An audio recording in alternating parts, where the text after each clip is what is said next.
Sometimes life brings us to our knees, doesn't it? And it's like we're either on our knees cursing the universe and begging for a different life, please take this pain away. Or we are brought to our knees by gratitude. We're humbled.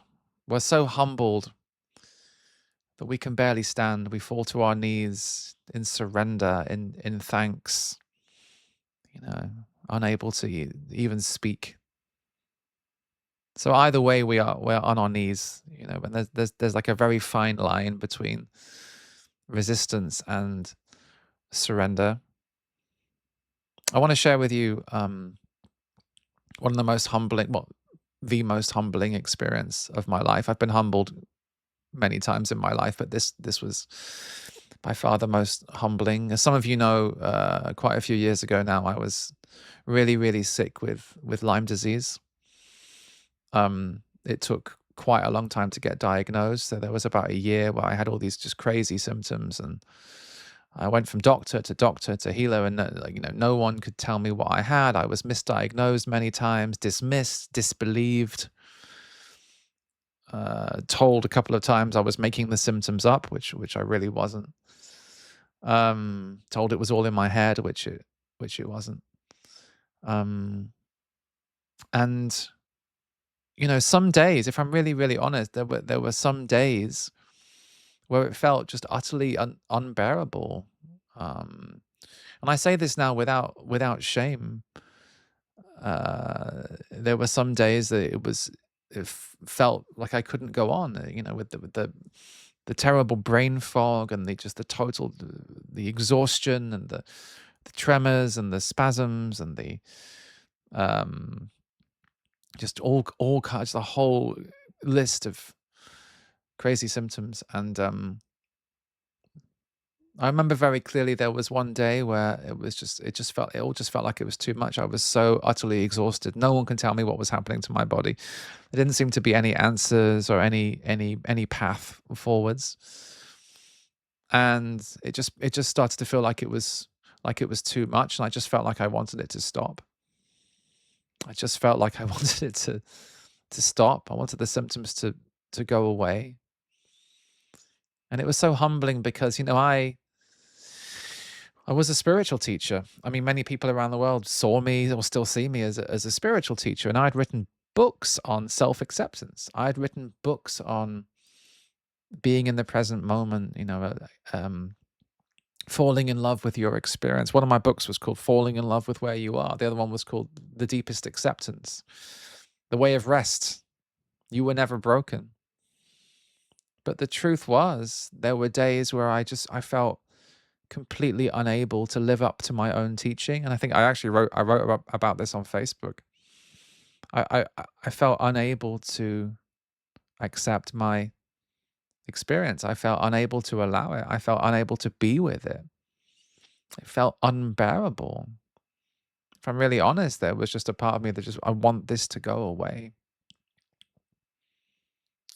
I remember thinking to myself, God, Jeff, you should be better than this. Like, you should, you're supposed to be the expert on this, but you can't even do it, So it was just incredibly humbling. But looking back now, I am so, so, so, so grateful I went through this, because it awakened in me an even deeper sense of not just self-compassion, but compassion for all of us, for this vulnerable, sensitive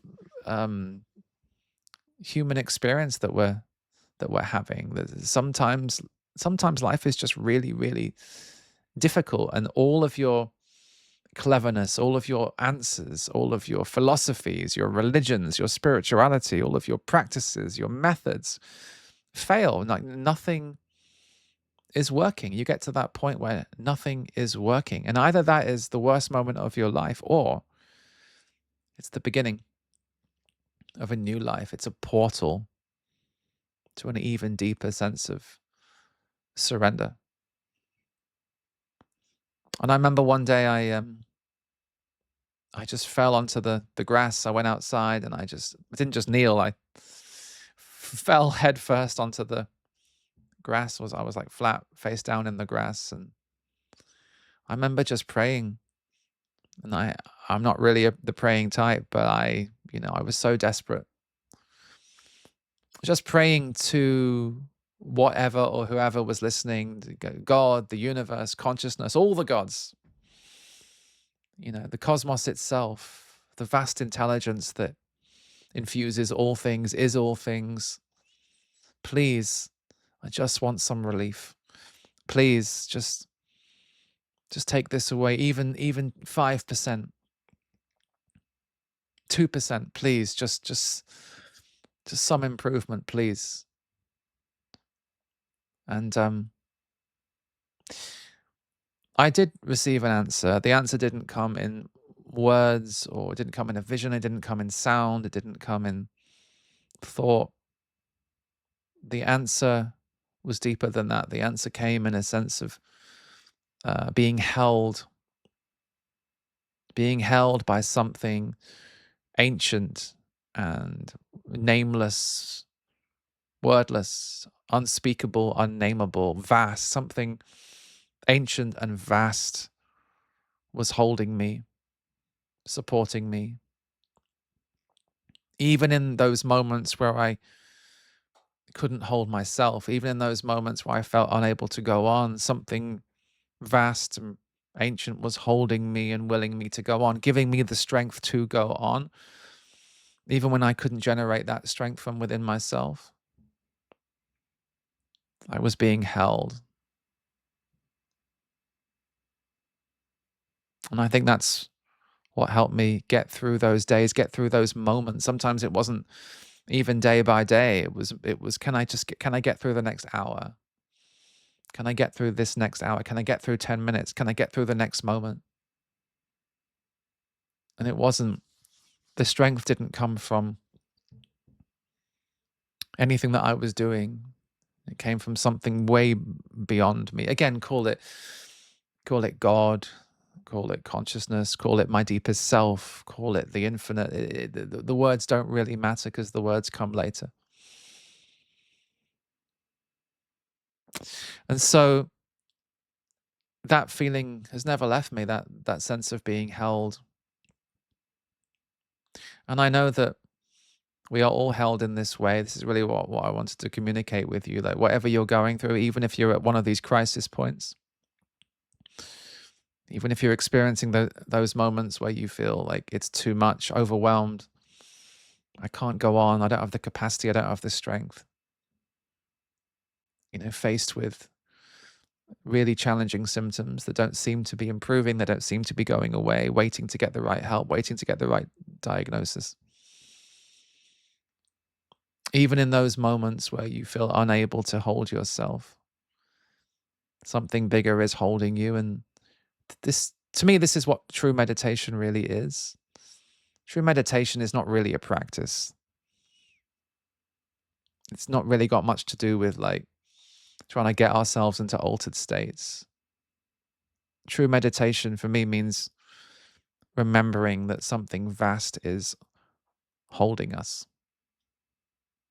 that we are being held even in our brokenness, even in our imperfection, in our beautiful, vulnerable, sensitive, fragile humanity. We are being held even in those moments where we cry out, help, I can't do this. That's not weakness. It's not weakness. It's not shameful. It's utterly divine when it's infused with presence, when you are fully present with it. It's that in itself is a portal. And that's what I think sometimes we forget in spirituality, because we think it's all about being perfect somehow, or being invulnerable, being immune, having all the answers. Or we think it's about being in peace and love and joy and bliss all the time. But that's just ego. And the truth is much more alive. So thank you so much, everyone. Thank you for listening. And if this video inspired you or was helpful to you in some way, please consider subscribing, liking, or sharing. Yeah. And I look forward to sharing with you more in the future. Thank you so much.